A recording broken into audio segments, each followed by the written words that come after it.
This is the Sigma 30mm F1.4. I've had this lens for about a year now. I have a good idea as to what I like, what I don't like, so that's what I'm gonna go over with you today.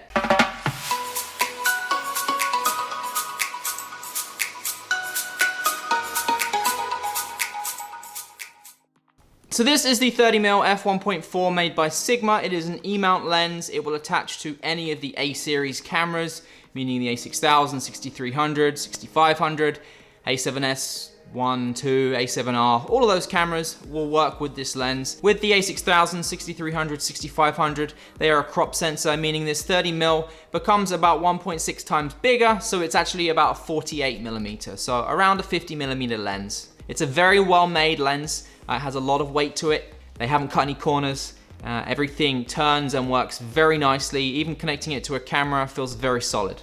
The mount system is made of metal, which we like.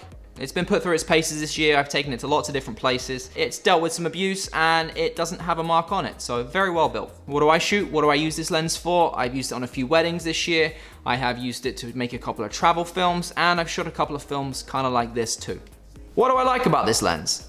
I did a lot of research when I bought this lens, and the one thing that everyone talked about was the sharpness and the quality of image, and it's completely true. Even at the low apertures like 1.4, it's still pretty sharp, so very, very nice quality of picture out this lens for both photo and video.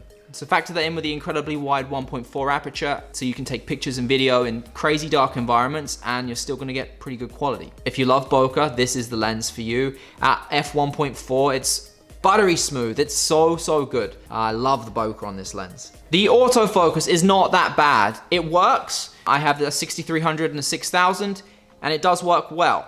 75–80% of the time. It's a little slower than the Sony native lenses, but it does work, so that's a good thing. Now, what do I not like about the lens? The main thing that I do not like, and that everyone says they don't like about this lens, is the focus ring. The focus ring is very nice to turn, but the problem is that it's a focus by wire lens. What that means is when you turn this, inside nothing is happening. There's no moving parts. It's all digitally focused. So your camera and the lens combined are focusing the image. Now that's not always a problem, but in this lens it is. You can turn it a tiny amount and it will completely go from being in focus to out of focus, which isn't normal. A little tiny adjustment should give you a little tiny focus adjustment. Not in this lens. It's not good. You could use it as a manual lens if you're kind of in this situation where your focus isn't really changing, which is what I've done. And for those images, it looks great. It's a very clear image, as long as you're not moving around. When you start moving around and needing to change focus or pull focus, it's just a nightmare. So yeah, I said the autofocus works about 80% of the time.